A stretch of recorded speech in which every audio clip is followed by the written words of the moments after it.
Le Conseil des ministres d'hier a fait savoir que le cabinet Rothschild devient le conseiller financier de la République de Madagascar.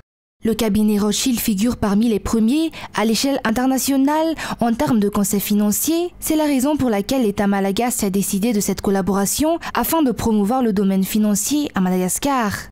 Le ministère de l'Économie et des Finances a tenu à rassurer que le rôle du cabinet Rothschild se limitera aux propositions et aux conseils. Il n'interférera pas dans la prise de décision, notamment les décisions financières qui n'appartiennent qu'à l'État malagasy.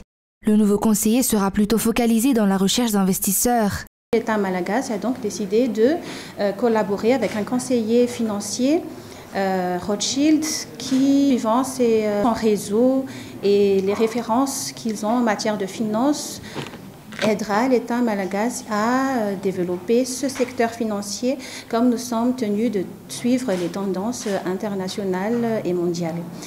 En tant que conseiller technique, donc, Rothschild se limitera à fournir des conseils et à aider Madagascar à trouver des investisseurs et non pas de prendre des décisions à la place de l'État malagasy.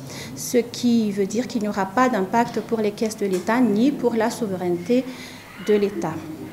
Concernant la loi des finances initiale 2022, le projet de loi a déjà été déposé au niveau de l'Assemblée nationale, l'Assemblée qui est d'ailleurs en cours d'étude de ce dernier. En ce qui concerne la loi de finances initiale pour l'année 2022, le projet de loi a été déposé à l'Assemblée nationale le 29 octobre dernier. Nous sommes dans les temps et le projet est en cours d'étude au niveau du Parlement.